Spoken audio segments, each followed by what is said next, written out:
Hey everyone, it's Shelby here. Welcome back to A Little Literary Love. I'm glad you're with me today because we have one of my favorite videos that I do, which is talking about all the new books that are coming out now in July. We're already over halfway through 2025. My goodness. But before we get into talking about all these new books that are coming out, please, if you like this video, make sure you're hitting that thumbs up button and also subscribing if you haven't already. If you enjoy my content, I post videos every Thursday and Sunday. So be sure to hit that notification bell so you know when I post new videos. I am quickly growing my channel, which I appreciate you all so much for being here. You don't know how much this is like just brightened my year for me to be growing like this and having all of you new people here joining me. It's been a very long journey here on BookTube, but it's been great. I love it. So thank you. I am so appreciative. But yes, so I'm going to be talking about a bunch of new romance books that are going to be coming out in July. Now, just so you're aware, this does not encompass every new romance book that is coming out in July. I have just kind of nitpicked some of the ones that I know about that have interested me. I'm sure there's probably a bunch of like small town romances that are coming out. I'm not the biggest small town romance kind of person, so I don't usually put a ton of those on here. Like I said, these are just ones that have kind of caught my eye that I have an interest in, so I'm just sharing with all of you. Some of these may get changed around. I follow a lot of like indie romance authors, and they don't have to follow like as strict of a schedule for releasing their books as traditionally published authors do. So sometimes authors will just like pop in and be like, hey, I've got a new book coming out in a couple weeks. And, you know, I don't know about it now. So there we go. But I have a list of, I want to say about 13 books here. Not as long, not as big of a list as last month's list, but still there's plenty of books that just sound amazing. So we're going to get right into it. So first up, on the 4th, we have Will It Hurt by Lily X. This one is a gothic sapphic romance between a witch and a vampire, and it's hate to love, and all of this just sounds amazing. I follow this author on Instagram, and she posts all the time like sapphic romance like book recommendations. So now she's got her own book coming out, and it just sounds so cool. I'm super excited about that one. And then on the 8th, I have hesitantly put this book on here because I've heard great things about this author. I have not read this author, but that is going to be Rose in Chains by Julie Soto. So the reason why I'm hesitant about this is a dark romantic fantasy where our female main character is a princess, and her kingdom has been taken over by in this war or whatever, they lost to this like evil kingdom or something. Basically, like evil has won at the beginning of this book. So she ends up getting sold off to somebody. And I'm wary about this because there's that whole big controversy that came out over Juliet Cross's new book. I think it was like Firebird or something, which that one I was originally like pretty excited for, but then I didn't realize like all the stuff that was going on with it, which that one is like a dark romantic fantasy, but it's like a slave master romance where she's a slave and he's her master. Like she gets sold into slavery. And that just kind of gives me the ick, especially coming from a white author. I don't know. It might be one thing if it's like a slave master relationship in terms of like a BDSM, like kink, and there's like consent talked about beforehand, but I don't think that's what was happening in that book. And so that's why I'm like cautious about this one, because it's giving me similar vibes to the Juliet Cross book. So I don't know. That one I will probably wait until it comes out and I see a bunch of reviews on it. I don't know. Then also on the 8th, we have Love of the Tides by Annalie Sabrana. I'm not sure if I'm saying that last name correctly. This is the second book of a duology. The first book is Lore of the Wild, which I have a copy of that somewhere on my shelves. I think it's behind this stack. And I really want to read it. I've heard really great things about it. So this is the second book, the finale of this duology.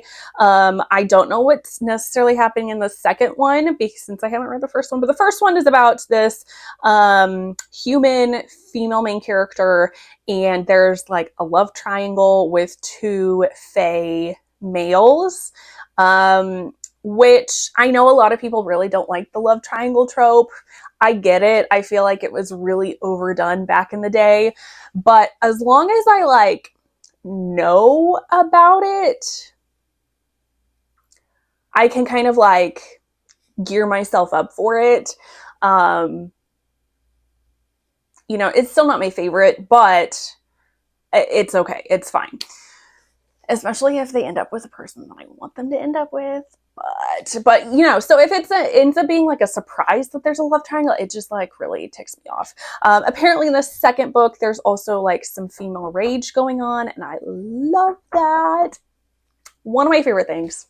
And then also on the 8th, we have several coming out on the 8th. So we have The Undercutting of Rosie and Adam by Megan Bannon. I have not read this series. This is the third of this series of fantasy rom-com series. I have the first book because it came highly recommended to me. So I'd really like to pick that up sometime soon and try it out. This one sounds very interesting because she is, I think, a demigod and she keeps dying and then like reincarnating.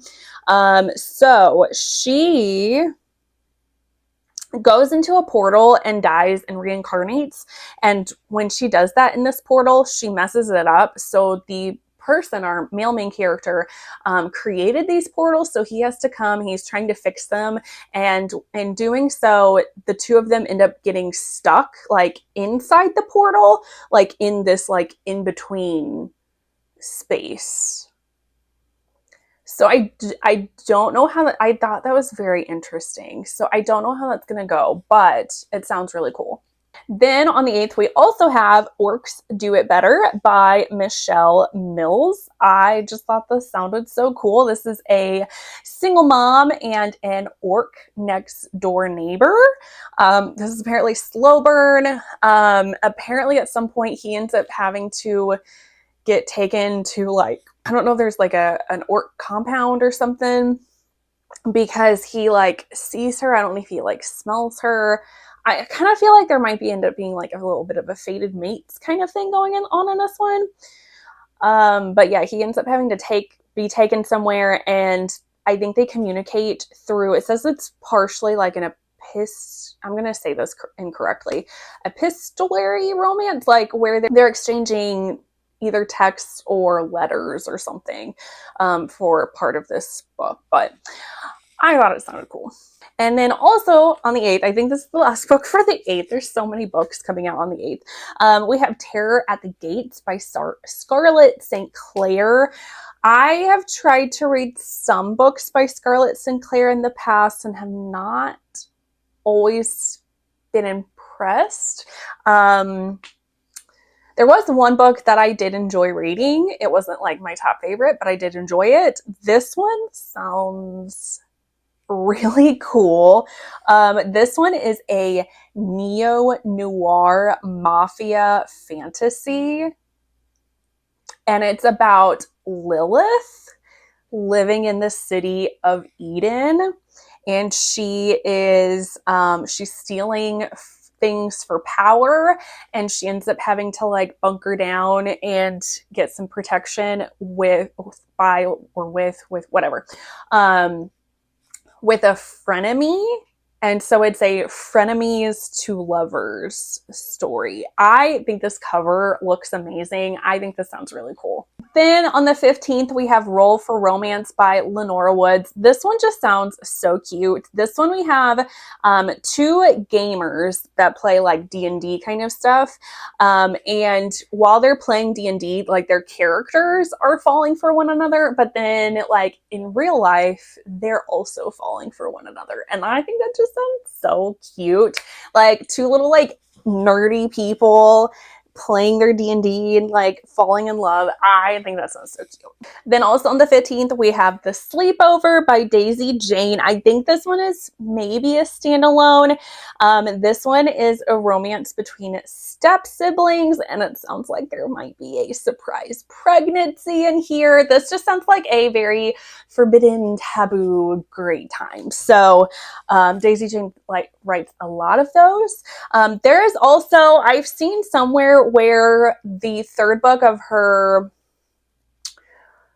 newest series that she has out might be coming out in July. I saw that somewhere, but Daisy Jane does not have anything on her social media about that book, so I was hesitant. I did not put that book on here because until she has it on her official Instagram page, and it's not on Amazon for pre-order either, so that makes me think that maybe it was supposed to come out at the end of July, but she might be like pushing it back. So I'm not sure about that one, but I didn't put that on here. Then we skip to the 22nd, we have Love is a War Song by Danica Neva. This is an Indigenous author. She has one other book that came out, I want to say last year, that I need to read. I haven't picked that one up. This one is about a pop star and a cowboy who are both Indigenous, and she stirs up some drama for this photo that she took. So she is going back to her hometown, living with, I want to say her grandmother, to kind of like lay low. And she ends up running into this cowboy that lives there, and he, I think, is like losing his ranch or something, or maybe it's her grandmother's ranch. I don't know, something like that. So she devises a plan to help raise money to save this ranch, in exchange for him kind of teaching her about their culture and like why what she did was not great, and just kind of helping her learn about her Indigenous culture. I don't know. I think it sounds cool. And I mean, it's an Indigenous character like cowboy, and cowboy is really in right now. So sounds cool. And then we skip to the last day of July, the 31st, which there are also several books coming out on the 31st. We have Precious Hazard by Neva Altaj. This is the 11th book of the Perfectly Imperfect series. So this is all of these books are mafia romance. This one is an arranged marriage, and it's hate to love. And that's about all I know about it. But I am slowly but surely making my way through that series. Then we also have Mountain Daddy by S.J. Tilly. This is the second book of a series. I have not read the first book, but I'm intrigued. I would like to try it out, and I would especially like to try out this one. It is a one-night stand with her dad's best friend. He's a silver fox. I'm super excited about this because Wander Aguar is on the cover, and I'm obsessed with that man. I think he's gorgeous. He's like the whole package. And he like just had a birthday, and he's like in his 70s. He looks like he's in his like 40s, maybe early 50s. Like, he looks amazing. If you don't know who he is, go on Instagram and look up Wander Aguar. You can thank me later. Anyway, he does covers, like he's the model for a lot of different romance books. He's also a photographer and takes a lot of pictures that end up being the covers for a bunch of romance books. So anyway, not that you need to know that, but Then we have Misbehaving with Minotaurs by Hazel Mack. This is the 8th book of the Haven Ever After series. And apparently this is supposed to be the last book of the series. I have not read any of the books in the series, even though this series has been on my TBR for a very long time. And I keep saying that I'm going to read the first book and like try to read the series. And it has yet to happen. But it sounds super cool because it's like, a small town cozy like monster romance, and I think it's supposed to be pretty spicy. Maybe not like the first couple books, but it like builds up and there's a lot of spice in it, so that sounds super cool. This one is a second chance romance between, I think she is a succubus and then of course he is a minotaur, and they get into a no strings attached arrangement. Sounds great. And then the last book that I have to share with you all that I am interested in that is coming out in July, also on the 31st, is Mr. Irrelevant by C.L. Rose. I've heard a lot of stuff about C.L. Rose, that C.L. Rose is a pretty underhyped author, and that she writes really great stories. So I'm very intrigued. I've been wanting to try her out. This is a start of a new series. It is a sports romance. We have a football player and the owner's daughter, and he is needing some like tips with his game, so she kind of helps with like coaching him through. And then they, of course, they end up getting in a like a sexual type arrangement together too. So I think it sounds super fun. I'm excited to try these out. So if there's something that I have not listed here, make sure you leave a comment down below with some of the books that you are excited for that are coming out in July. I love hearing from you all, but otherwise that is going to be it. And I will see you all in the next one. Bye guys.